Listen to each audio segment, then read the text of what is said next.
you have any tattoos? Do you hope to have some one day? Or have you decided that they're not for you? Either way, there's something worth learning about. In case you're new to my channel, you can learn about all kinds of things in my always expanding library of video essays. If that's the kind of channel you're looking for, subscribe to From Laura's Perspective and turn the bell black so your phone goes off every time I post new content. In all my videos, I share things you might not have previously known about a particular topic. Today, that topic is a notable body modification known as tattooing. Now let's get started. First and foremost, we're going to learn just how long tattooing has been a thing. Across times and cultures, tattoos have many different forms and meanings, as we're going to spend the entirety of this video learning about. In Charles Darwin's Descent of Man, he wrote that there was no country in the world that did not practice tattooing or some other form of permanent body decoration. To date, the earliest evidence of tattoo art comes in the form of clay figurines that had their faces painted or engraved to represent tattoo marks. The oldest figures of this kind have been recovered from tombs in Japan, estimated to date as far back as 5000 BC. In terms of actual tattoos, the oldest known human to have tattoos preserved upon his mummified skin is a Bronze Age man from around 3300 BC. Found in a glacier of the Ötztal Alps, near the border between Austria and Italy, Ötzi the Iceman had a whopping 57 tattoos. Although it's not known how Ötzi's tattoos were made, they appear to have been made with soot, charcoal, or some other similar material. Next, we're going to learn why tattoos are called what they are. The English word tattoo has roots in Polynesian language. This probably isn't surprising, given that tattooing has always been a pretty common and accepted practice in the South Pacific Islands. Specifically, the word comes from the Samoan and Tahitian word tatau and Marquesan word tattoo.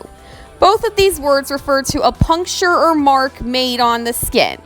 That's technically what a tattoo is, since a needle is used to insert ink into the skin, specifically into the dermis, as we're about to learn about for our third fact. Your skin has 3 layers. The epidermis, or top layer, is the one you can see, the one that's always shedding and regenerating. When you skin your knee, so to speak, part of the epidermis is scraped off of it. The middle layer, or dermis, is the muscly, redder part of the skin protected by the epidermis. Below your dermis is yet another layer, the hypodermis, or subcutaneous tissue. A tattoo needle injects ink into the dermis with 1,000 little pricks per minute. The sensitive dermis is composed of collagen fibers, nerves, glands, and blood vessels that can experience trauma when ink is injected. Some of the larger ink particles are spread into the dermis to create the tattoo, while the others will be swallowed by cells called fibroblasts. Fibroblasts produce collagen, which is important to healing a tattoo. The whole point of creating this wound is to push the immune system into overdrive for the purpose of making the tattoo permanent. When in healing mode, the body rushes a team of blood cells called macrophages to the site of the tattoo to remove the foreign substance, that is, ink particles, that are now in the dermis.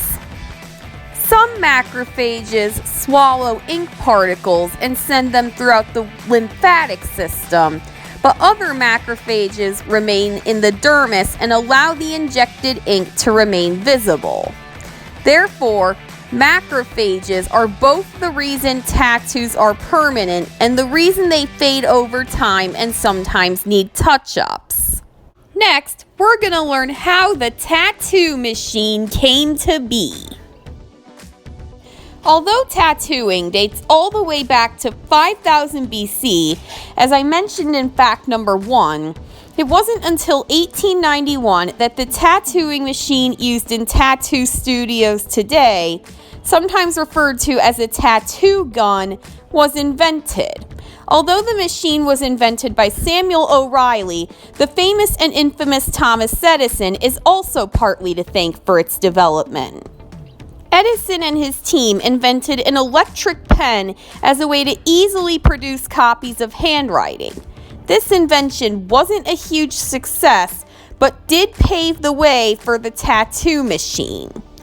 O'Reilly took the idea of the electric pen and made it into a device that could give someone a tattoo by perforating their skin 50 times per second. Before the tattoo machine, needles used to puncture the skin and fill with charcoal or natural ink could only perforate the skin 2 or 3 times per second. Despite being invented 130 years ago, the tattoo machine hasn't really changed, but it's definitely revolutionized the tattoo industry by making the process much safer and more efficient. Next, we're going to learn about tattoos' role in the Holocaust. This is a dark one, but it's true.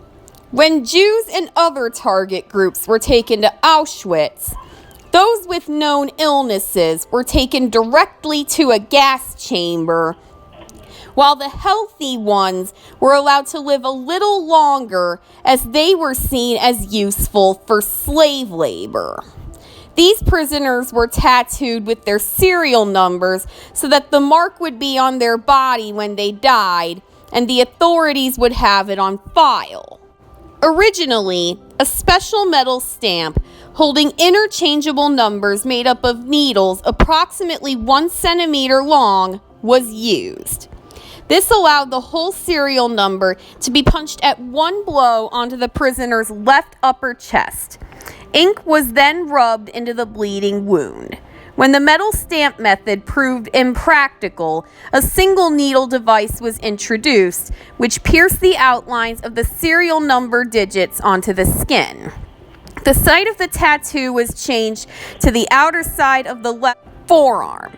However, prisoners from several transports in 1943 had their numbers tattooed on the inner side of their left upper forearms. Next, we're going to learn which part of the world has the most tattoos.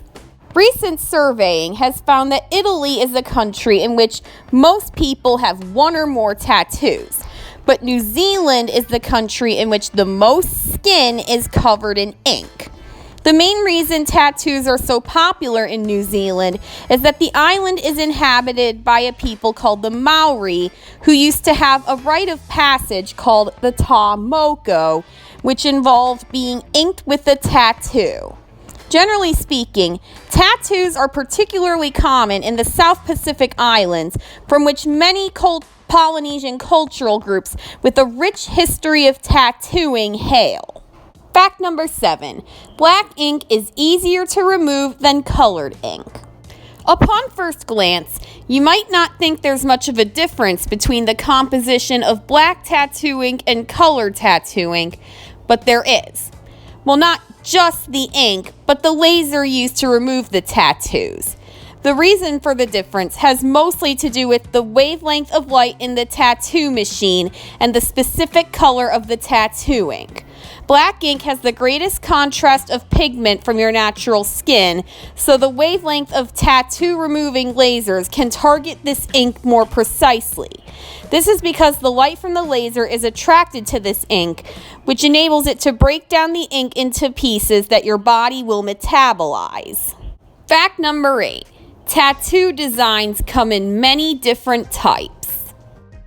Of course they do, given how many time periods and cultures they've spanned across.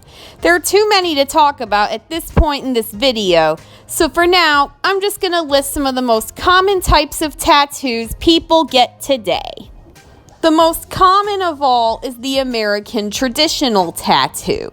This tattoo style is defined by bold lines, bright colors, and iconic designs. Because these tattoos are so versatile, it's pretty hard to go wrong with them.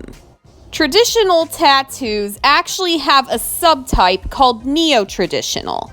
It features the core properties of its predecessor, like pronounced line work and extremely vibrant colors, but it also has an illustrative quality to it. The main difference between traditional tattoos and neo-traditional tattoos is that the neo-traditional ones often have a broader color palette and broader range of motifs. Pieces done in this style are known for their lush, decorative details as well as the use of natural imagery such as florals and animals.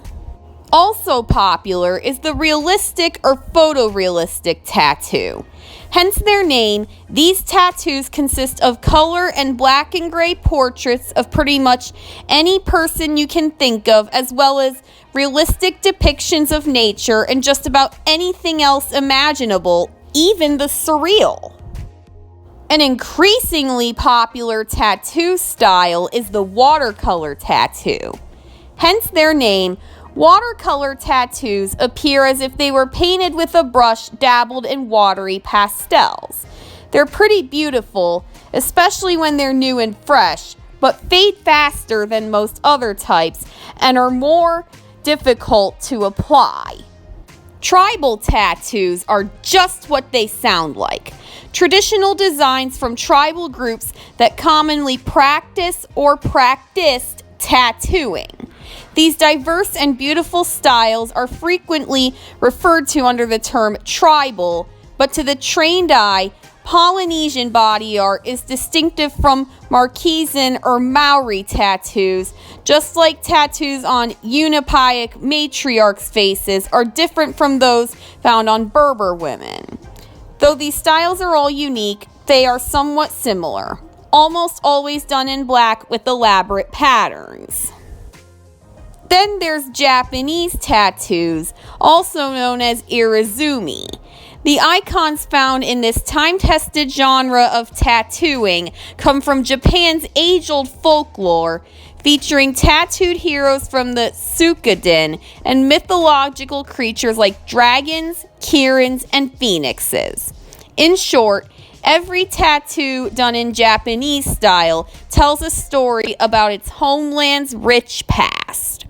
What was the most interesting thing you learned about tattoos today? Is there anything you think I missed? Let me know in the comments below. Also, make sure to show how much you enjoyed this video by clicking the like button. Up on your screen are some links to more of what I have to offer here at my channel, and you can find even more on my channel page. Once you've found the topic of essays of mine that's your favorite, click subscribe and the bell so you always know when I've posted something new. Hope to see you back here next time.